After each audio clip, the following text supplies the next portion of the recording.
All right, welcome in to this Monday edition of the Questionable Podcast. You got Scotty Questions here with Meko. What's good, man? What is going on, man? Oh, man. We were catching up before the podcast. Way too long. Way too long. Way too long. We apologize to the listeners and viewers, but thank you for those who hung out and are here right now. So while we're talking about this, please like, follow, subscribe wherever you listen to podcasts. Please hit that subscribe button on YouTube and Twitch. We're trying to grow this thing. So I promise, we are eventually going to get back to the audio version of the podcast. For people that would prefer the audio version, there's a bunch. I've gotten some requests. We're gonna get back to it at some point. Hey, we'll get there. One thing at a time. One thing at a time. And Twitch is just really important right now, and you really should just come over and enjoy the live experience. I think it's a little better. Well, I think that's kind of what we're trying to do. Make them come to this side of the world. Come to this side, please. Head over here. Come to the dark side. Right? You can pop it in your AirPod and still have it playing while listening. Right. Come on. Especially on YouTube where you can at least I know this is true with iPhones. You can still shrink the screen down and still use your phone. Picture in picture, guys. It's a full experience over here. Anyways, thanks for tuning in. Yeah. The Questionable Podcast here today. We're going to talk some interesting things tonight. I know that Jeremy and crew, they wrapped up a little bit ago, but we're going to dive into some similar topics. We came up with them first, but it's cool. There's only so much happening in with the Lions and right. It's peak draft. We're literally a week out from the draft. There's literally only a couple things to talk about. So 10 days out. I'm excited. And nervous. I'm nervous. I'm more nervous, the whole thing. But got the BGs. I got the bubble guts going on. Bubble guts? BFs, butterflies? No, BGs, bubble guts. Bubble guts? No, butterflies. Yeah. No, man, butterflies are tingly. BGs is you're it's kind of uncomfortable. Bubble guts. But you kind of can't wait for it to be over because the minute you kind of relieve yourself, it's that was well worth it. Yeah, but I'm nervous, an excited nervous before Christmas. To me, that's butterflies. Yeah, but that's only if it's good. If you're only looking forward to the good things, I'm nervous because it's and we'll get into it, but we still don't know what the hell the Lions are going to do at 6 and 18. We don't know what they're going to do at all in this draft, but 6 and 18 are true mysteries. I know, and but so I think nervous. Yeah, but I'm more excited nervous because they'd have to really, and we'll talk about it, really go sideways to piss me off. They would. Yes, but we also know this fan base. Well, not just this fan base, but fandom in general. Correct. Everybody has their top choice. Everyone has that draft pick that they really want to see. And I don't know. There's always going to be somebody that's not happy. Hell, we may not be happy.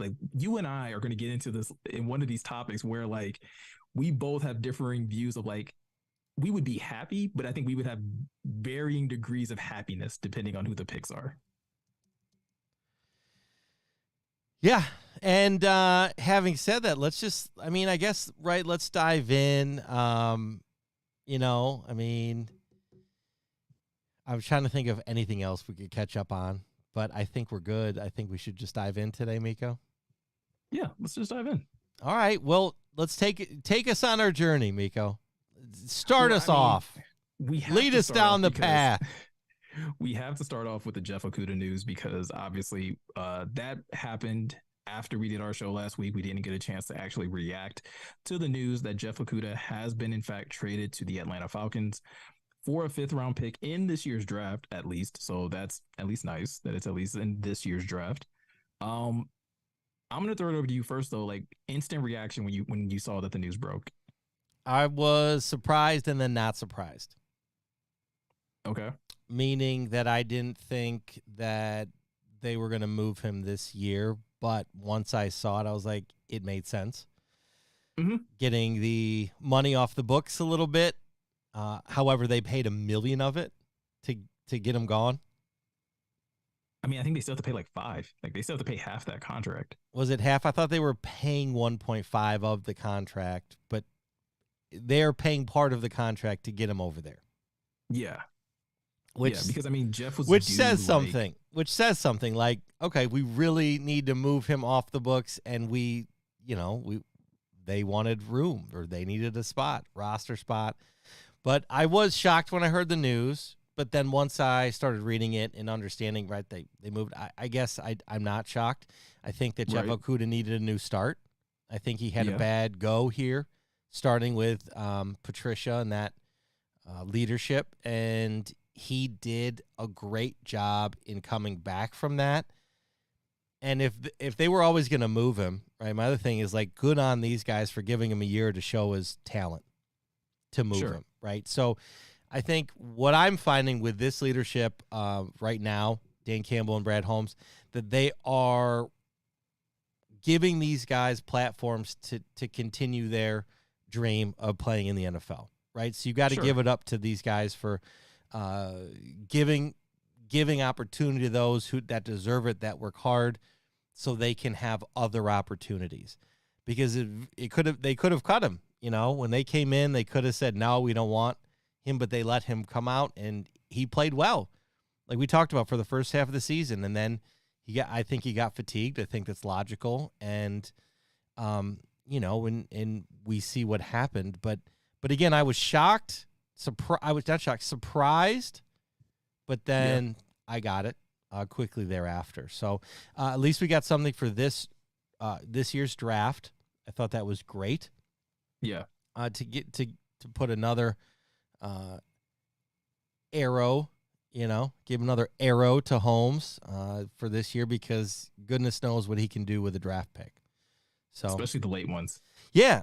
And so, especially if they want to move in this year's draft, right? We've talked about in the past couple of weeks, if they want to move up, they want to move back. I mean, there's a lot of movement that can happen, and I think Holmes likes to. That's his day, right? It's Brad Holmes' day. When he gets to play chess and kind of maneuver this team into the best position to be successful. And that gives them another opportunity to do so. That was my 2 cents on it. Again, was surprised, but I get it at the end of the day. So yeah. What about you, Meko? What do you think? No, I was equally surprised. Earlier this offseason, or a couple weeks ago, after free agency, and after we saw the signings of Cam Sutton and Emmanuel Mosley, I know a lot of people instantly came out and was like, "Oh, Jeff's." A lot of people were already calling it, right? Like, Jeff's gone, or Jeff's not gonna have a starting spot. And I was very much on the side of not counting Jeff out, because he earned his starting spot last year. Whether you no matter what you think about Will Harris, who is still on this team, he did have to earn it. And this coaching staff has been very consistent with that thought process, that everything is earned by every single person, no matter where you're drafted, no matter how much money you're paid, you have to earn it. So at the time, I wasn't counting Jeff out, because I'm like, oh, well, Jeff won a spot before. It's very likely that he could win one again. And I thought that Jeff could have actually benefited from having so many veterans in the room that he could learn from, with Cam Sutton, Emmanuel Mosley, and CJ, that it could have been nothing but great for him going into what realistically is more realistically his 3rd year in the NFL. Even though it's technically his 4th, but it would have really probably felt like his 3rd, because he didn't really get to play that 2nd year after getting injured in the very first game of the season. But the more time that went by, I understood it, right? I was kind of surprised and kind of not loving it, but I understand it more today than I did when the news originally broke, because whether it's because of the money you were going to have to pay Jeff, or because maybe you just didn't think that he was going to earn a starting spot, at least you were able to get something, and you were able to send him to a team where he actually, again, still has an opportunity to start and be a starting caliber corner opposite of AJ Terrell down in Atlanta. You didn't just ship Jeff off to somewhere where he's still going to probably be 3rd or 4th on the depth chart. You sent him somewhere where he has a legitimate shot at competing and being, CB2 for somebody else. So in the same way that you said it, like I do kind of give like a round of applause to Brad Holmes for like, you got value back, but you also like didn't really disrespect Jeff on the way out.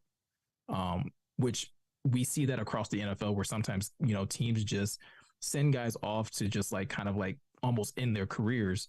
Jeff has a real like likelihood of still being able to rebuild and salvage what is left of his young career. So wish him nothing but the best. I don't believe there's enough body of work, because I know some people were doing this when the news broke. I don't think there's enough body of work to call Jeff a bust. I truly don't. Yeah, I agree. I don't think he's a bust. I just think he had bad luck. He had bad coaching in his first year while playing through an injury, which we found out. Second year, injured. And then third year, was playing well at the beginning of the year. And like you and I believe, that injury did kind of catch up with him as the year kind of went on. And it clearly dinged his play, right? And to the point where he started getting benched or where they couldn't throw him out there. But I don't think like we've seen the end of Jeff Okudah. I think what we saw at the beginning of last year is more of who he truly is. And so hopefully he can kind of like, salvage that level of play while he's in Atlanta. Yeah, I mean, I think he'll do a good job. Like I said, I think he need a fresh start too. That's, we'll see. I bet he'll have a great season. As long as he can stay healthy, I think he'll have a great season. I really do. And I hope he does. Yeah, for sure.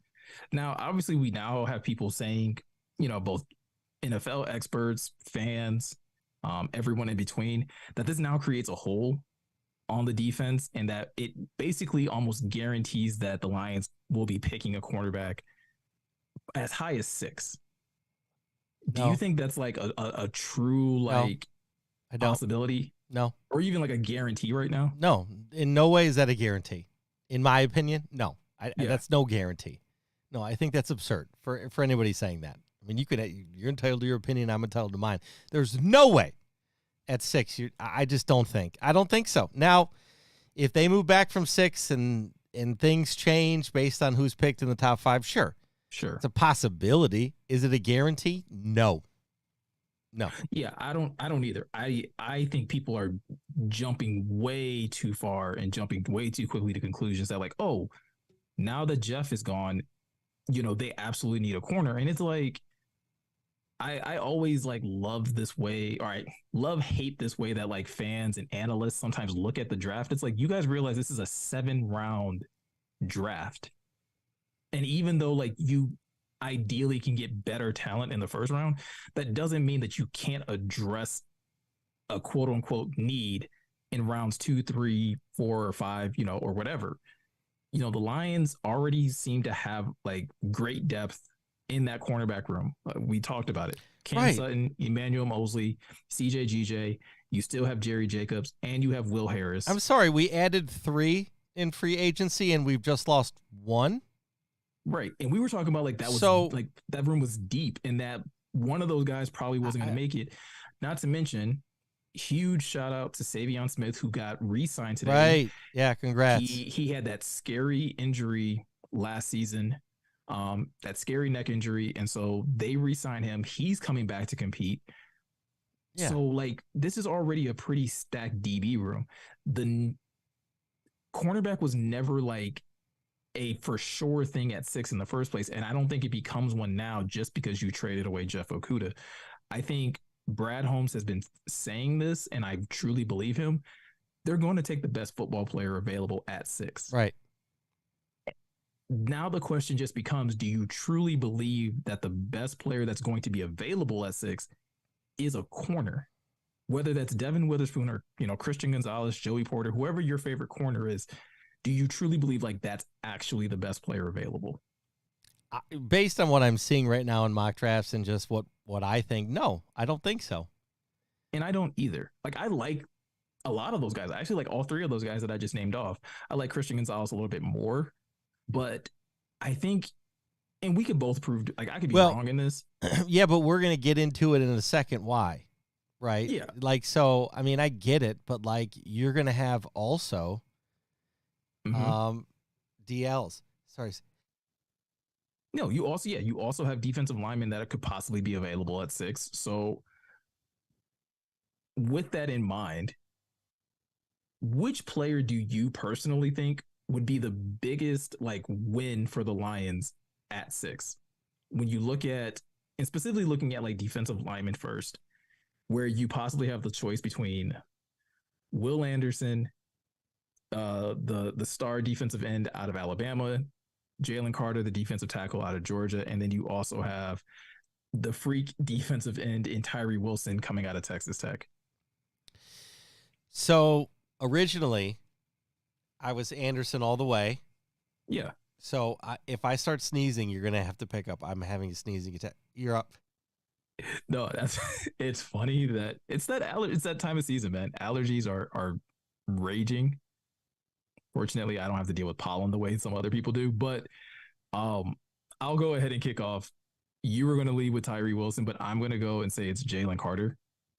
I think by far it's still Jalen Carter is still the biggest like need of this team. Like defensive tackle is still the biggest need, and Jalen Carter still to me is the best talent available when looking at those three guys.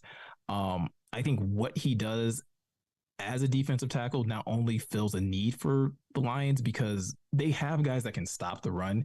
They have that in both Aleem McNeil. They also have that in Isaiah Buggs. They are great run stoppers. And they have moments where they can be great like penetrators and get into the backfield and be disruptive. But that's not consistent. Jalen Carter to me is consistent dominance and disruption on your defensive line. And he will make it so much easier for the likes of Aleem McNeil, Aiden Hutchinson, and whoever the hell you decide to put on the other edge for that defensive line to be impactful.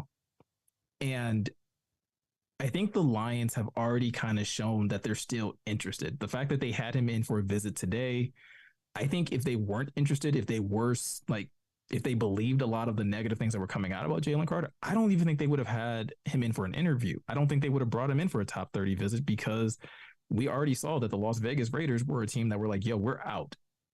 The minute like they kind of started doing their initial research, whatever they found, they were out.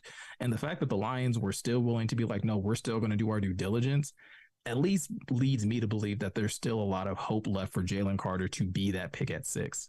So if that's who you can get at 6, I think you have you're getting probably, in my opinion, the best defensive player in the draft, and you're instantly elevating the play of your defensive line, which started to become a strength last year at times. So I'm team Jalen Carter all the way. Man, I keep I you know. would be sneezy. Well, I am sneezy right now. Dude, I just sneezed like 15 times. Dude, I'm like concerned. Oh my gosh. No, this happens to me. When I start sneezing, it goes. It's just that time of year. I mean, yeah, but like most people, it's like 2, 3 in a row. You are like, we got to figure out what Still the going. Book of World Records is. Still going. Still going. So yeah, to Meko's point, no, I get that with Jalen Carter for sure. But my original thing was I was really on Will Anderson. And going back and doing the research and looking at tape, I mean, I do think Tyree Wilson, excuse me. So I think Tyree with his wingspan, I think his upside, right? So I would go for, so his upside is we've seen what Will can do. With Tyree, we don't really know what he's capable of to the full extent. You know, his wingspan and, you know, his speed. I do think Tyree Wilson is somebody that it should be considered here, right? Like we've talked about, like he would be a good player here. You know, the Jalen Carter stuff, if they have flagged it, I mean, I get it, right? But I think that's why they had Jalen Carter in, right? I mean, I do think you got to figure out, they're trying to get to the bottom of if they can motivate him or not, right? Can they motivate him? I think they can. But like we've talked about this, right? If Jalen Carter can go anywhere, it would be the Lions, right? To help him get through what he's got, you know, what he's done, what's happened, and get the best potential out of him. But having said that, right, my original thought was Will Anderson, but, you know, we know who he is. We know what he's capable of. He's a wrecker, you know, but Tyree Wilson, I mean, that's where I would go. So I don't know. And I'm go ahead. I don't think you're crazy for that. It's not. Tyree Wilson isn't the pick that like I'm in love with. I'm trying to convince myself to fall in love with Tyree Wilson because you and I were talking about this before the show. Like all three of these guys, right? Will Anderson, Jalen Carter, and Tyree Wilson. In theory, in some form or fashion, we would be happy with either of these players if they were the pick at 6. And in my mind, Tyree Wilson is the good in the good, better, best. Like if we were to rank them like that way, like Tyree Wilson is good. Like I think he could potentially, be a very dynamic pass rusher. But my thing with drafting pass rushers high that don't have like a high level of like skill as a pass rusher and like they lean heavily on physical tools, it's a detractor for me because what happens when your physical tools start to fail you, right? What happens when Totally fair. What happens when yes, you're strong, but you're not like NFL ready strong? What happens when, again, obviously knock on wood and God forbid for any of these players, but like if you sustain an injury and that first step all of a sudden is taken away from you, do you still have other things in your bag that you can pull out to still be disruptive? And currently, nothing takes away from Tyree Wilson's length. And I think that's what makes people really like him is like, well, hey, with that amount of length, he should, in theory, be able to keep offensive linemen off of him. The thing I always say is like, yeah, but he's going against he'll be going against veteran offensive linemen, guys who know how to play this game, who are like, yeah, I know how to defeat your length. Totally get that. But Anderson too, right? If we talk about Will Anderson, right? His toughest game was against Tennessee, against what was it? Darnell Washington? Darnell Wright, yeah. Darnell Wright, apologies. Sorry. Yeah, I mean, he couldn't get by him. He had a really tough day that day. And that was one of the best guys he went against. So for everybody, it's like Will Anderson or bust. Like, I don't know. And that's where I lean a little bit Jalen Carter. And, to your argument, like I just like in that pick, Jalen Carter, right? I guess my thing so for people that want to nitpick that with Will Anderson to be like, well, he had a bad matchup against Darnell Wright. Even as much as I love Jalen Carter and I think he's the perfect pick, Jalen Carter had a rough day against Osiris Torrance. Yeah. The guard out of Florida. Like, you're going to find bad games, right? Like, these guys are going up against other high quality first round picks. Like Darnell Wright and Osiris Torrance are considered potential first round picks as well. So what you want to see from your offensive lineman is that they're holding up well against a Will Anderson or Jalen Carter or so Meko, Tyree Wilson. What was your favorite tape? Who's your favorite tape then? Carter or Anderson? Carter by far. Okay. So, I mean, that makes sense. Yeah. I mean, I just think he's like.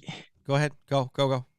It's dominance in the way that you expect to see from a defensive tackle, right? So again, like my thing with Tyree Wilson is that it's like all athleticism, not a whole lot of technique. Well, with defensive tackle, like you want to see athleticism, you want to see power, you want to see quick first step. And it's like, because if you can do that against guards, like there's not like, you're not looking for a defensive tackle to do spin moves. You know what I'm saying? Like in the middle of a guard, you're looking for them to have a quick first step and like be violent at the point of attack. Jalen Carter is that. Now he needs to like his only issue is that maybe it's not consistent. But again, we talked about this a couple weeks ago. I think that's more of a problem with Georgia's scheme. Georgia has so many defensive linemen that they rotate in and out. Right. I don't think these guys are ever able to get the proper conditioning they need to play the type of snap count that maybe the NFL is going to require them to play.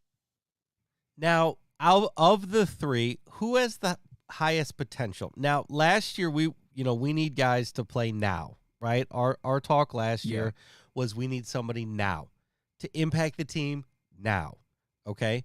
We do need it now, but like now pause. You know what I'm saying? Like we don't need it. So my thing and my thought is who has the best upside? Who is the best learner? Who's the one that could make the best strides, right? So that's why I kind of was my Tyree thought was like we could teach him these things, right? Like we did with Hutch, right? Look at Hutch's 1 year, right? Willing to work and do that. But my question is, what's the highest? Which one has the highest upside? Right? We've seen what Will Anderson can do, right? But like, to me, I think Carter and Tyree have more of like an unknown upside a little bit, right? So, I mean, so as far as upside goes, I can only go based off of what like other draft experts are saying, right? Will Anderson is getting like Khalil Mack comparisons, and that's tempting. Like looking at what Khalil Mack was in his prime as an edge rusher, as just like a disruptor, you're just like, dude, if you can get that, because while Will Anderson used just a lot of physical tools to win in college, a lot of people have said it's only because like he didn't have to do anything else. It's not that he couldn't, it's just like he didn't have to. And I think you look at him and it's like, okay, very high ceiling. I don't know if it's a matter of whose ceiling is higher. I think it's more of a question of whose ceiling is like, are you more confident in? And that's where Tyree Wilson kind of loses to me. It's like Tyree Wilson could have a really high ceiling if he learns pass rush moves, if he doesn't suffer like any type of like, injury that takes away from his athleticism. There's a lot of ifs. I think Jalen Carter and Will Anderson are a little more surefire bets. Like I guess what the biggest concern you have about Jalen Carter is like if he turns out to actually have serious character issues. But again, if the Lions picked him at 6, or if he's drafted high, you would probably assume that any team that's taking him high doesn't believe that to be true. Right, and the only team to take him off their board was the Raiders? Yeah, and I understand why the Raiders did, because they've been down this road where, they've had a prospect, a young player that, had some issues with alcohol and driving and being reckless and immature. And maybe even if Jalen Carter doesn't have those issues, do you still want to put him in a tempting environment like Las Vegas? Probably not. It's probably just not worth it. Yeah. You already got to deal with Jimmy G like being at strip clubs every week. Like you don't want to have to worry about Jalen Carter tag teaming. Jimmy G. That's a disaster. Train wreck waiting to happen. Can't wait to see that. But you said this. Hold on. There was something you said about Hutch, and I agree with what Truth Teller over on YouTube is saying. And shout out to our YouTube audience for coming and hanging out with us. But he basically said like Hutch had the work ethic. That's the difference. Carter has a question about worth ethic. That's what keep him from being great. But I think like for me, like that's what separates Hutch from Tyree Wilson is that like Hutch had not only the work ethic, but he did like show on tape that he could do other things. It's just like those first 6 weeks or so, he was like just hell bent on being try hard guy, on just like, hey, I'm going to run down the middle of like tackle's chest and I'm just going to try and like out muscle him. And he quickly learned, not quickly, it took him a few weeks and he finally learned like, dude, you're going to have to like set up pass rush moves because these guys will happily allow you to run down the middle of them because they're just gonna be like, dude, you're not going to just like rip, just like hem me up and then rip and get away from me. Like I'm going to stay in front of you. Part of the reason why James Houston was so successful, right? When you saw James Houston come in that Buffalo game, he wasn't trying to just run down the middle of people. He was literally using speed and technique and bend. And that's how he was winning so often when he finally got in there. Hutch, it was like he finally learned that, like, okay, spin move here, fake outside, go inside. I just don't see that in Tyree Wilson's game. Now, if he has the work ethic, yes, he can learn that. And maybe he can, start to add that to his game. It just becomes a matter of like, how long do you think it's going to take for him to become like really polished at it? Now, I guess this goes to our previous question. Okay, so Anderson or Carter at that pick, which I agree with, fine. Let's say they're both gone. Yeah.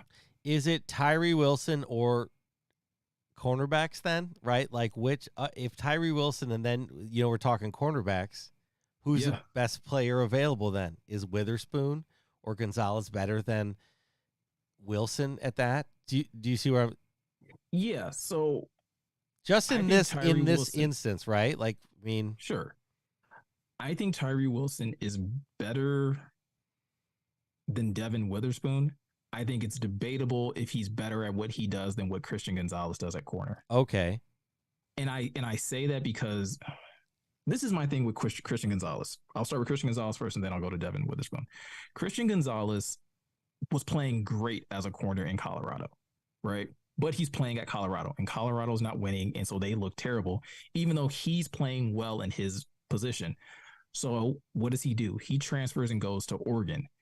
And so typically what you would expect, or what people would probably assume, is that, like, okay, a player that was on a bad team comes to a really good team. He may struggle a little bit because just the demand is going to be higher at this better school. Christian Gonzalez plays better at Oregon. So you have like what he did at Colorado where he was playing well. Then he goes to Oregon and plays great. That to me shows like, okay, he's a type of corner that like he rises to the challenge, right? Like he doesn't just like, he's not just playing well against mediocre teams or just playing well for himself. Like he has that ability to meet the challenge and meet the demands of a better program. Devin Witherspoon is great. He's tenacious. He checks every character box that makes you think Detroit Lion, Dan Campbell guy. My only knock on Devin Witherspoon, and it's not really even a knock, but it's just like, it's a fact of the matter, he has one good year. Whereas Christian Gonzalez, to me, has done it more consistently. And you look at Tyree Wilson. Tyree Wilson has done it consistently, like has consistently gotten better at being a defensive end in comparison to, again, Devin Witherspoon having one really good year. But I don't know if I want to take Devin Witherspoon at 6. And it kind of goes back to what we were saying. Like, just because you got rid of Jeff Okudah doesn't mean that you have to go out there and gamble on another corner that high. And I do say gamble because there's not enough like longevity for me to think that Devin Witherspoon is in the same category as a Sauce Gardner, as a Derek Stingley. Like, those guys were Derek Stingley Jr., who got drafted by the Texans, was turning heads as a sophomore. Like, and then he didn't even play his junior year, and he still went top 3 because they were like, no. He was dominant his rookie and sophomore years. So they felt comfortable drafting him that high.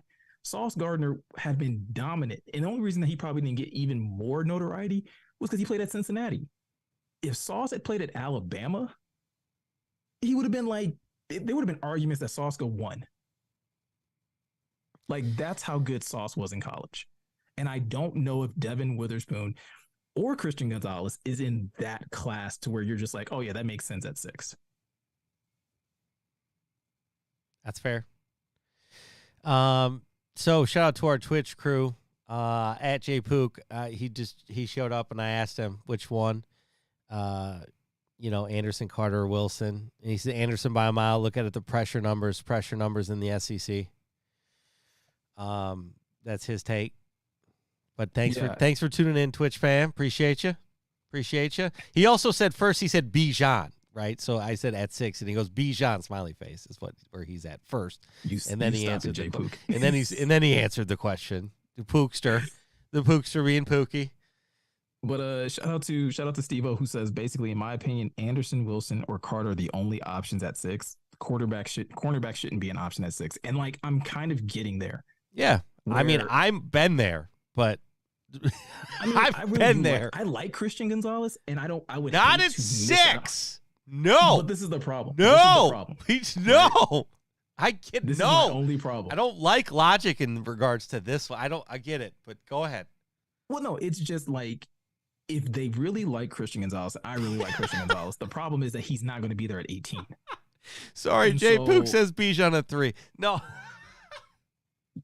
Stop it. That would be great for the Lions, though, because that means like either one of these defensive players, like you're getting will be there, right? Yeah. Okay. Yeah, you're getting your pick of Anderson or Carter or Wilson. Oh my gosh. So, anyway, sorry. Go ahead. Had to say that. That was funny. But yeah, like that's the thing.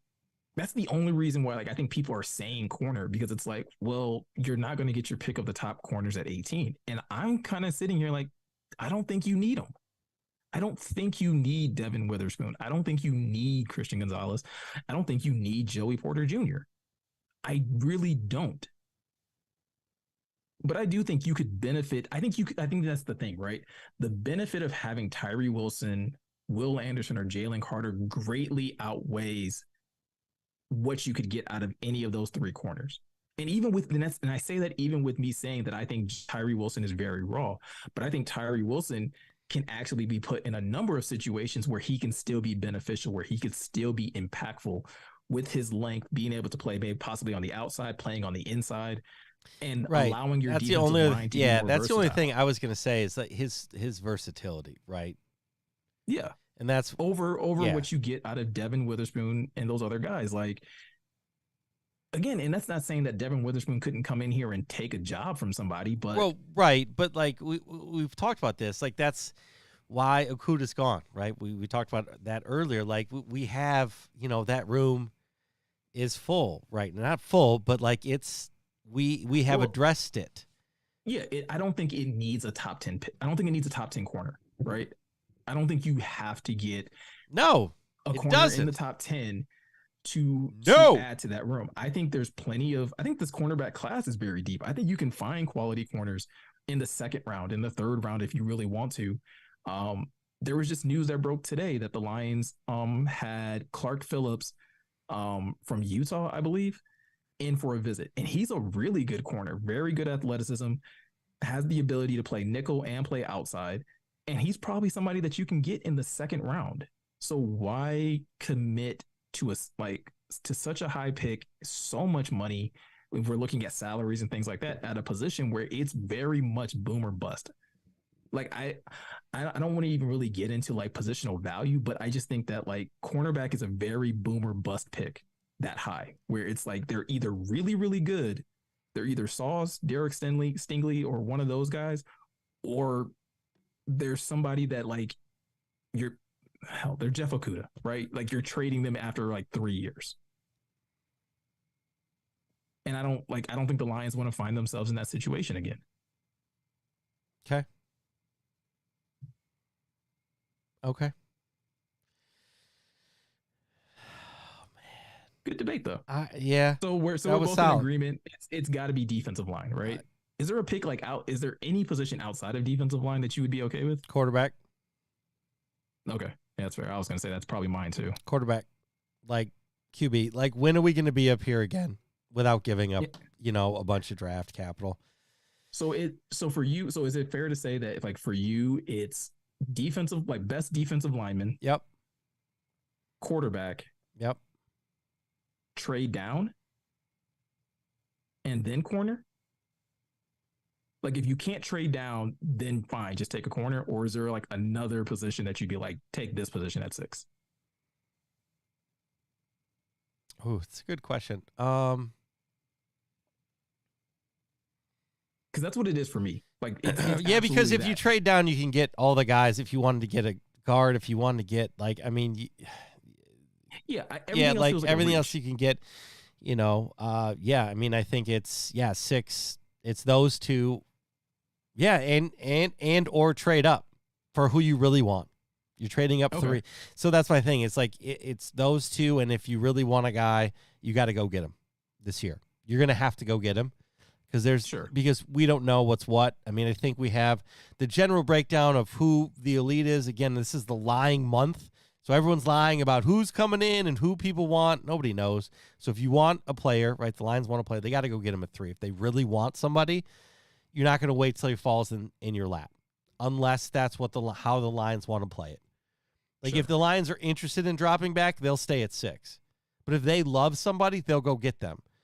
Oh yeah, you know what I mean? Like that, you just have to because we're there. Like, I mean, we're not going to be here again. I really don't think we'll be here again for a while. I hope. Not with our own pick. That's what I'm saying, right? So, yeah, no, I feel you on that one. All right, so changing gears a little bit, but still kind of staying related to the draft. So there was some pretty big news in the NFL world today, being that Jalen Carter got a new contract. Lots of money. I can't even remember like the total on it. I think it like totaled out to like 255 million or something like that.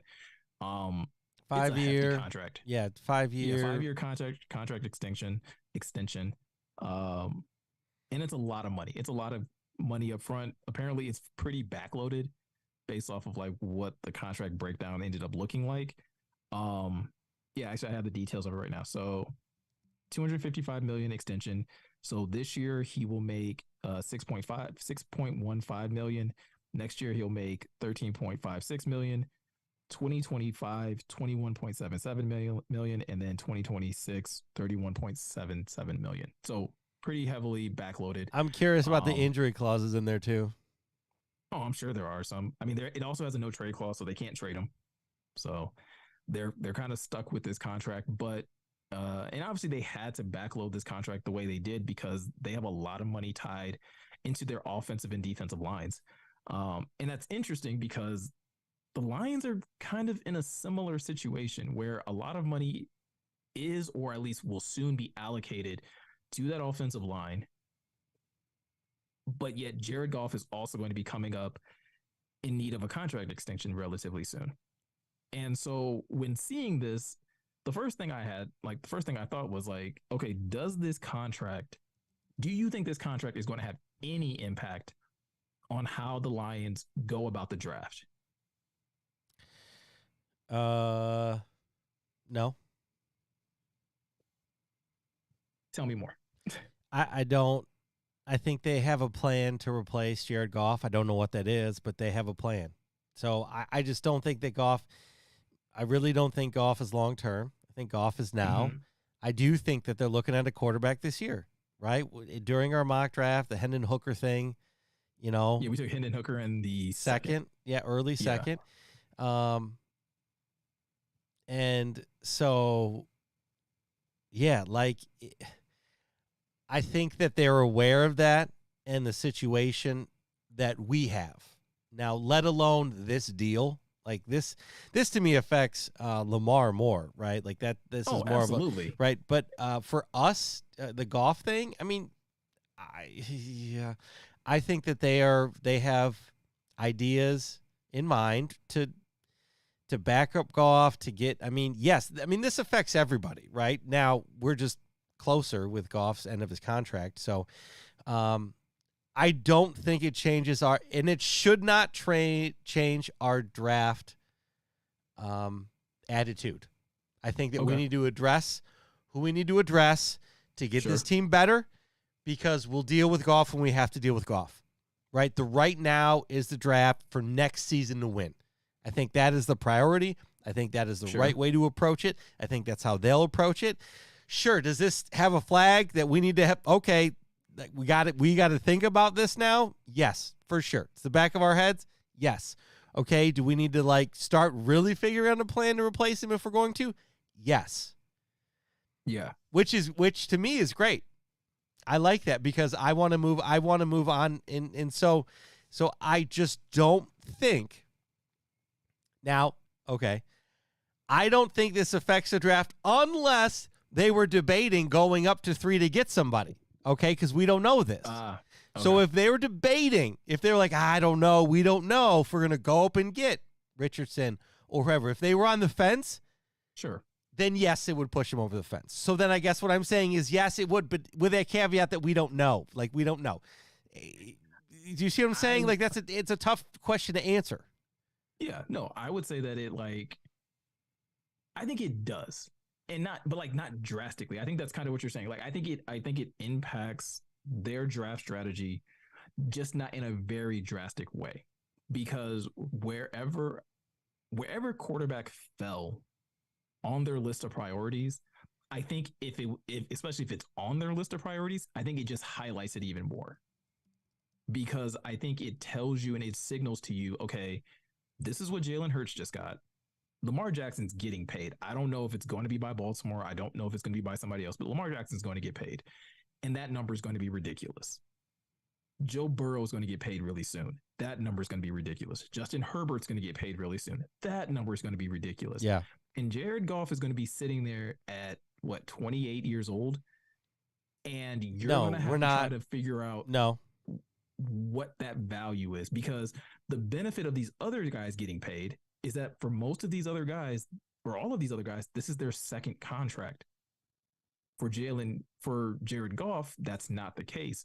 So I did hear someone, I think it was Jeremy on Pride of Detroit, kind of mentioned this, like, could the Lions find themselves in a situation where you're starting to do like Kirk Cousin type deals, and where like you're giving him like very short contracts, like 3-year deals, but it's fully guaranteed. And I don't know about you, like, I just don't like that. I don't like it. Makes me just like uncomfortable. It's like, nah, because ever since the Vikings started doing that with Kirk Cousins, I think it's been harder for them to move on from Kirk Cousins. Well, but that's been Kirk Cousins' life since Washington. Franchise tag, right? That whole thing. Yeah. Right. I mean, it's just tricky. You got to get out of it, right? You can't hang in that world. I mean, though. You Like, got to get out of it. So. So like, I feel like it impacts it in a way where it's like, okay, hey, we like kind of like you're saying, we were going to address quarterback. We now have to make sure that the guys that we've circled, we get now. And again, that depends, right? Like, I kind of do agree with you in the sense that, like, if it seems pretty evident as of right now, as of today, Bryce Young is probably going 1, right? He just canceled all of his other visits. So that signals to a lot of people that, like, hey, he knows where he's going. He doesn't need to meet with any other teams. He knows he's probably going 1 or 2. So for the sake of argument, let's say Bryce Young goes 1. There's now rumors circulating that, like, Houston doesn't maybe want to take a quarterback if it's not Bryce Young. So let's say CJ Stroud, let's say it's Will Anderson at 2. Well, they're saying Houston wants to trade out too. Or they trade out, right? But I'm going to stick with, like, they stay at 2 and let's say they take Will Anderson. Well, we know like Arizona's not taking a quarterback. So if you're Detroit and you see CJ Stroud is now available at 3 and CJ Stroud was your highest rated quarterback and you're like, yo, we can go up there and get him. Like, does the Jalen Hurts contract now put you in a situation where you're like, hey, we can get our best rated quarterback. It's going to cost us, like, a little bit to trade up, but our quarterback of the future is set. And there's no pressure to start him because Jared can still play this year and we can still see what he's got, but it at least gives us an out relatively soon. Yeah. Because I think CJ Stroud is actually worth trading up for. I love Anthony Richardson. I love, like, the thought of what he could be. I don't always know if I love the idea of trading up for him, though. I'm perfectly fine taking him if he falls to you. If he falls at 6, yeah, I mean, I'm cool with that. But I agree. If you're trading up, yes, I agree with you 1,000%. Like, the gamble, it's not a gamble, right? It's not, right? Stroud at 3 is not a gamble. That's, if you're moving up to take a surefire thing to replace Goff, that's the play for sure. Jay Pook's with us on this too. I mean, in Twitch, shout out. Like, True Teller, where he's like saying, like, hey, trade up and go get your quarterback. Like, I think if the quarterback you want is there, go get him. Yeah. So in having said that too, I do want to follow it up with, like, again, like Pook is saying, like, in order to treat Goff right, you got to go up and you got to let, in order to do it right, to him, you lock him up, or, it's, I think they're going to be, and that's what they're questioning is, like, they're going to, if it's not fair to Goff. Like, we were talking about this earlier in the podcast. They've been fair to all of the players that they've moved and they've given the benefit of the doubt to all the players, and they've taken care of all of them. I mean, I don't know one that they have not.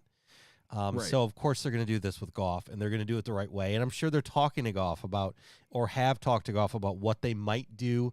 Like, hey, if this, like, just so you're aware, we might do this. And, they're not going to start, and you obviously got the job. We want to grow somebody into the role.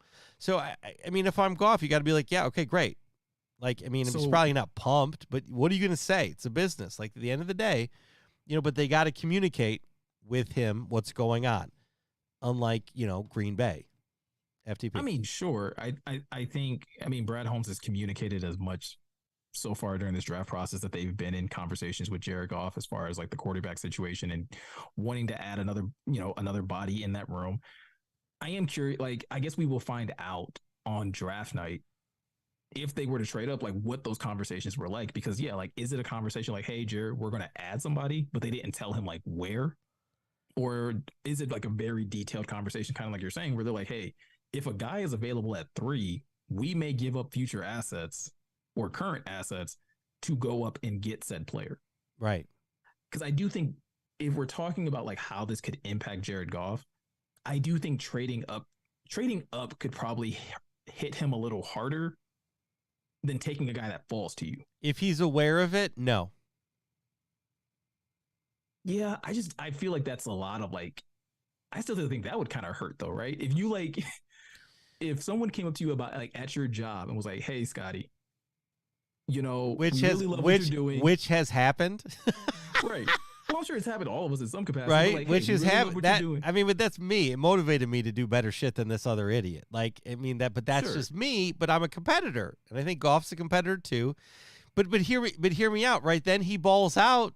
Then he can go anywhere and get a bat. Like his trade value goes up. And and that's kind of been my argument. That's always been my counter argument to like when people were like, "Oh, you're going to hurt his psyche." And it's like, no, he's going to hurt his psyche if he decides to be like, "Well, I'm just going to turtle up and like not compete." Like, because they're going to trade you regardless. Like, they're probably going, like, if they draft a quarterback high, you're getting traded regardless. It's in your best interest to play well, right? So that they trade you somewhere that you feel like you'll still be successful, and you get paid. Like, yeah, I mean, you get paid. You get paid. If he balls out, he'll get paid.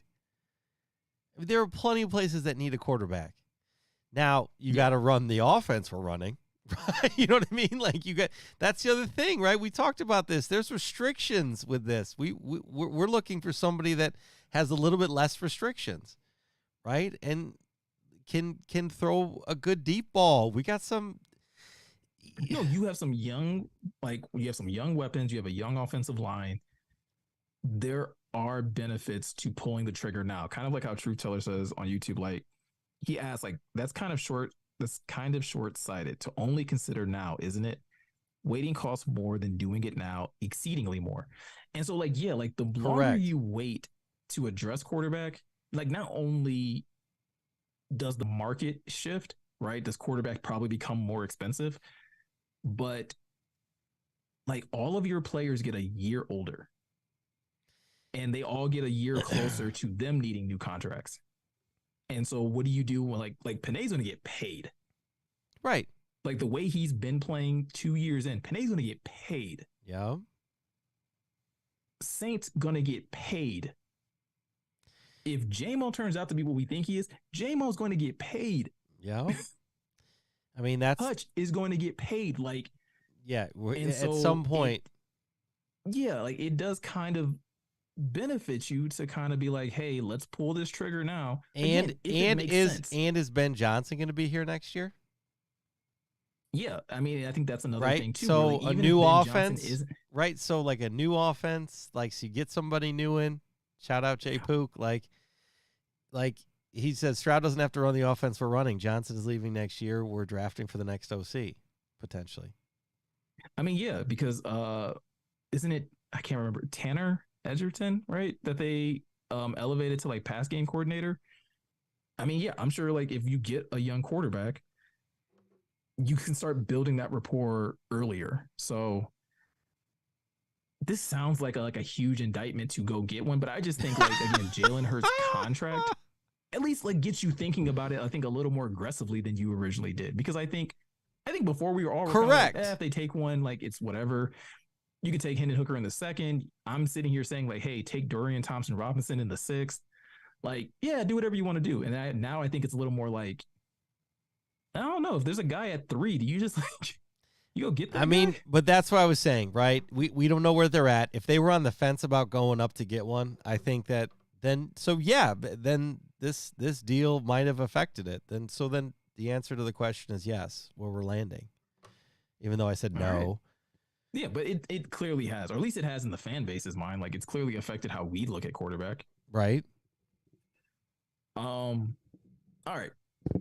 Next subject that we have to talk about. So we talked about obviously like, okay, the potential of maybe going up for quarterback, which we both sound like that would be like a good thing. In your opinion, though, what would be the biggest mistake the Lions can make, specifically looking at round 1? So 6 and 18, in your mind, what is the biggest mistake the Lions could make? Oh, boy. I think they put themselves in a great position. So whatever they do makes sense. I don't think that they really could go wrong. However, taking a tight end at 6, I wouldn't do that. Okay. I wouldn't do that. even at 18, I don't think I'd take a tight end either. So if they do tight ends, that might be like a little gun shy previous experience. But I think, I don't know. I think tight end would probably piss me off. I think that's fair. I don't know if it would piss me off at 18. At 18, it wouldn't piss me off if you're getting the beast. But like, I just Darnell Washington. Yeah, I mean, I get it, right? I mean, it would be like Dan Campbell's guy that he's in love with, right? You have to understand though. It'd be the tight end that was like, that was literally fashioned after Dan Campbell's right. Dan Campbell Jr. Yeah, right. Baby Campbell, right? We could make it to you. That'd be hysterical. It wouldn't even be Baby Campbell because like he is a monster of a man. So like, yeah, but it'd be funny to have Dan Campbell holding him like a baby, but he's a giant. Like that would be really funny, giant baby. I think it'd be the other way around then. Right, he's holding. All right, fine, sold. Yeah. So I really don't think I would just cornerback. I get right. I think. I mean, I really don't see it being any issues in round one. Like, I mean, they've set it up so they can do kind of whatever they want a little bit. But a tight end at 6, I would be like, no. So, I mean, that's a low-hanging fruit. I wouldn't do that. Yeah, I don't think that's plausible. I think for me, like the most, like, I wouldn't love it. I would understand it. Kicker at 6? Probably no. Moody at 6? I think like the more like the thing that I wouldn't love, I understand, and I would understand it, but I still wouldn't love it, is trading up for like Will Anderson. I don't love the idea of that because as good as I think he is, I personally don't like the idea of trading up into like the top 3 is what's essentially what we would be talking about. Trading up to the top 3. Yeah, I agree. I think if they trade up, they're going to QB. And so that's essentially what I'm getting at, right? Is if you're going to trade into the top 3, I would rather you be doing that for a quarterback. And it's not because I don't think Will Anderson is like a high quality player. I just don't. If you're not confident you're going to get him, like that means you're still probably getting Jalen Carter or Tyree Wilson. So, like, you don't actually need another edge. You know what I mean? Like, it'd be nice if you get one. If Will Anderson falls to you, by all means, take him. I don't love the idea of being super aggressive and being like, hey, we have to go get Will Anderson. And I'm still like, I'm very much in the wait and see thing with Jalen Carter as well. I would probably be a little more accepting of trading up for Jalen Carter. And it would kind of be kind of eye-opening. And that would kind of basically tell me as a fan, like, oh, the Jalen Carter news bothered no one. Yeah. And they knew it, and they were like, we're going to go get him because he's not going to make it to 6. So, like, that would probably check off a box a little bit more than, again, being over-aggressive and going and getting Will Anderson, where you probably still would have got Tyree Wilson, who, like how you were saying, right? If you develop him properly, can still be very impactful, and you didn't have to give up future assets. You still have all your picks, and you can still continue to add to your overall team, whether it's offense or defense. Yeah. And then I think at 18, as fun as it would be, I still think like I would laugh, but I don't think I would love it internally. What? Bijan at 18 like sounds fun. It really does. Like it sounds so fun. I know. I'm good with it. I hope it is. At the same time, I hope it's like, Stroud Bijan. Oh my God, this fan base would implode. Stroud Bijan. This team would be like, oh, so just screw the defense. Like I can hear Luke right now. I can hear Luke right now bashing the hell out of Brad Holmes. What if they trade up to 3, trade up from 19 to 11, get an edge? Oh, I don't know. I mean, I guess that would probably be a little better. Do you see what I'm saying? Like, you got Stroud and then trade up again. Trade up. Yeah, like no one's talked about this. What if Brad Holmes goes super aggressive? Trades up to 3, gets Stroud. Trades from 19 up to where would you have 18. to go? Or sorry, 18. Sorry, 18 to 18. I don't love the idea of trading up from 18. Like I really No. Oh, very all much right. just like, What if we traded? Oh my gosh. Yeah, you I would can't trade down from 18 before I would trade up from 18. trade up from 18 and then trade into the late round. So you trade up 3 times. Do you see what I'm saying? You trade up to 3. You trade it from 18 to 11, and then you trade from the second round to the. Yeah, you tell me who you're trading up for, and that's very much going to depend on how I feel about What's it. the latest? Like, what's the latest we could get Bijan? I guess that's my question. Like, could you get Bijan in the late first round, or is he going to be gone? I think he might be gone. Like once you start getting into the 20s, Dallas seems like a team that would take him. Okay, and I think they're like drafting like mid 20s, but like I don't think he gets like that far into the 20s. So you trade. So yeah, okay. So you go from 18 to 12. So okay. So then there's no okay. Anyway, sorry, I was just getting ahead of myself. No. What if we give up the next 2 first round picks because they're gonna suck because we'll be great? You go from 18 to 12, and then you go to the like I don't know. It'd be nuts. It'd be sweet. It'd be draft day. Draft day all over again. The movie. I guess that would be my fear at 18 then. Like just trade all the picks, Vontae Mack, no matter what. Draft day. Trading up from 18 would be terrible. Because who would you possibly be going from 18 to like 12 to get? 12 to get? Like one of the corners, and it's like again, I kind of go back to like, but did you need? I'm having fun with this. I'm having fun with this right now. Maybe we did. Maybe they loved him. He was their guy. I don't know. I would like.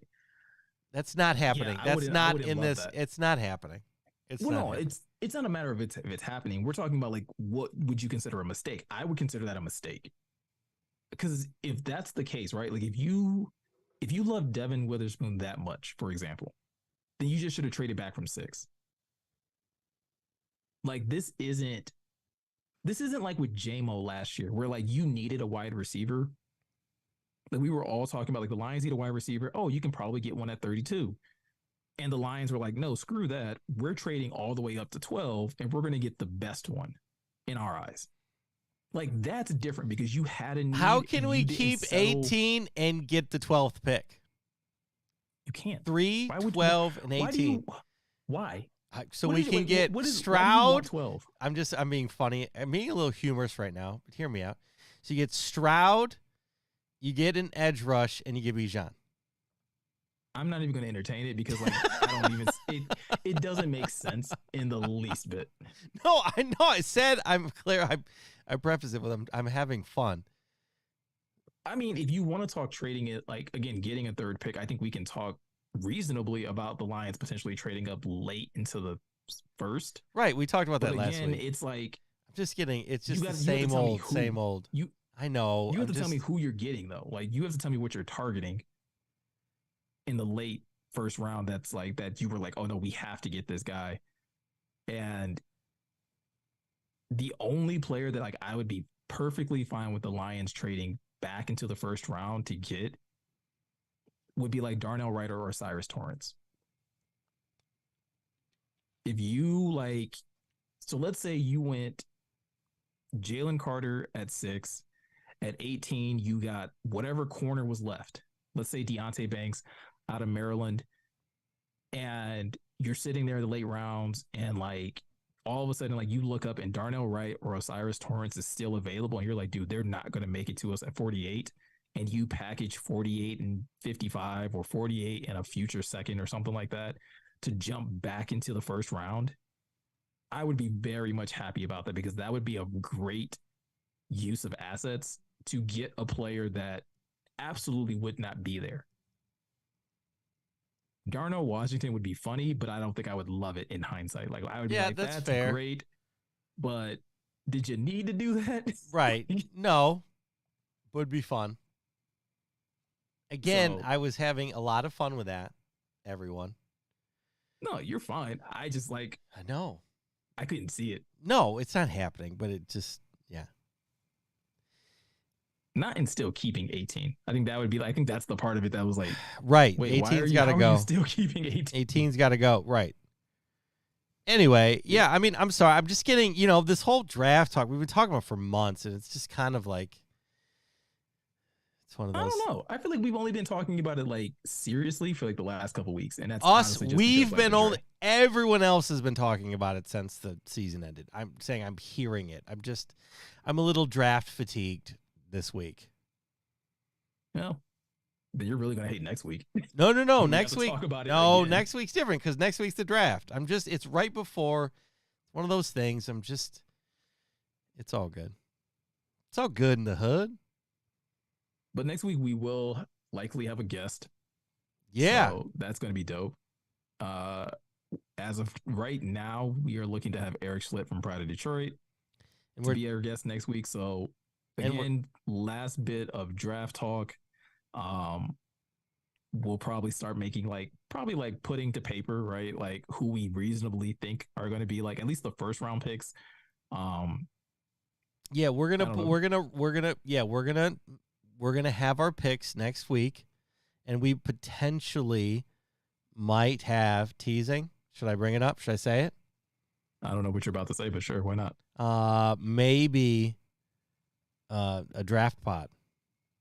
Oh yeah, a live stream of the draft and like live reactions to us seeing who the Lions pick. Yeah. Yeah, we can definitely do that. Because schedules have changed, so we might all be able to hop on and do that. So that'd be sweet. Yeah. Yeah, so that'll be fun. It's gonna be interesting because I know Pride of Detroit is also doing a live stream, so it'll be interesting how our audience is split.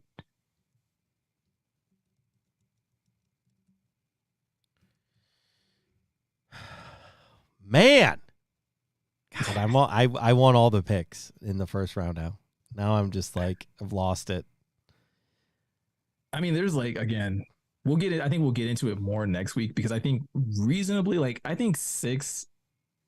So looking at the 6th pick, I think there's a good collection of players that the Lions could actually take. We could reasonably have a good conversation about these are probably the most realistic picks.